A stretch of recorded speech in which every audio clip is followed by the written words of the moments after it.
తెలంగాణలోని ఉపాధ్యాయ ఎమ్మెల్సీ ఎన్నికల్లో సిట్టింగ్ అభ్యర్థులకు గట్టి షాక్ తగిలింది.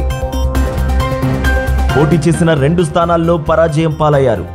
ఒక స్థానంలో PRTUTS, మరో చోట భాజపా మద్దతుతో బరిలో దిగిన అభ్యర్థి విజయ బావుటా ఎగరవేశారు. ఉమ్మడి నల్గొండ, వరంగల్, ఖమ్మం ఉపాధ్యాయ నియోజకవర్గం ఎమ్మెల్సీ స్థానంలో PRTUTS రాష్ట్ర అధ్యక్షుడు పింగళి శ్రీపాల్ రెడ్డి హోరాహోరీ పోరులో గెలిచారు. ద్వితీయ ప్రాధాన్య ఓట్ల లెక్కింపులో శ్రీపాల్ రెడ్డికి 13,969 ఓట్లు లభించడంతో ఆయనను విజేతగా ప్రకటించారు. ఇక్కడ నుంచి పోటీ చేసిన UTF-నకు చెందిన సిట్టింగ్ ఎమ్మెల్సీ నర్సిరెడ్డి 2వ స్థానంలో నిలిచారు.